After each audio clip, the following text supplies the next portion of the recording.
नमस्कार विद्यार्थी मित्रांनो, बघा 10th स्टँडर्डचं मॅथ त्यातला लेसन आहे क्वाड्रेटिक इक्वेशन. आणि आपल्याला एक इक्वेशन दिलेलं आहे ते आपल्याला फॅक्टरायझेशन मेथडनी आपल्याला हे क्वाड्रेटिक इक्वेशन सॉल्व्ह करायचंय. लक्षात घ्या, x² - 15x + 54 = 0. काय करायचं, शेवटचा जो नंबर आहे 54 या नंबरचे असे फॅक्टर पाडा की -15 आपल्याला आन्सर आला पाहिजे. तर आपण फॅक्टर घेऊ 9 6 54. इथे लक्षात घ्या, इथला जो मायनसचा साइन आहे तो ग्रेटर नंबरला देत चला. जो मिडल नंबरला कोणताही साइन असला तर तो इथे ग्रेटर नंबरला द्या.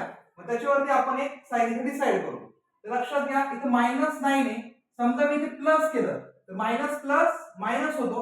9 - 6 केलं तर 3 होईल. इथे आपल्याकडे 3 नाहीये, आपल्याला 15 पाहिजे. म्हणून आपण काय करतोय, मायनस केलं म्हणजे मायनस मायनस प्लस म्हणजे -9 -6 म्हणजे -15. बघा इतकं सोपं असतं.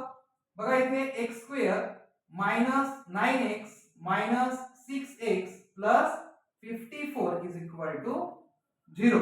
बघा अशा पद्धतीने आपण या -15 चे फॅक्टर इथे लिहिले आहे, -9x आणि -6x.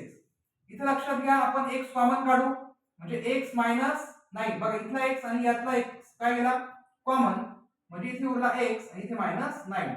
इथे बघा -6 म्हणजे x परत 6 9 ला 54. लक्षात घ्या, ब्रॅकेट बाहेर मायनस असेल तर आतलं साइन काय करा, चेंज. बघा इथे म्हणजे x - 9 आणि x - 9 हा ब्रॅकेट आपला सेम आलेला आहे. याचा अर्थ आपले फॅक्टर बरोबर आहे. म्हणजे x - 9 म्हणजे ब्रॅकेटचं एकदा लिहा आणि ब्रॅकेटच्या बाहेरचं एकदा लिहा. बघा म्हणजे अशा पद्धतीने दोन ब्रॅकेट तयार झाले, x - 9 आणि x - 6. बघा पुढची स्टेप x हा -9 आहे, बाहेर निघताना तो होईल प्लस मध्ये. इथे लक्षात घ्या, x म्हणजे x - 6 आहे, याला बाहेर काढताना हा पण जाईल आपल्याकडे प्लस. म्हणजे अशा पद्धतीने आपल्याकडे फॅक्टर आले 9 आणि 6.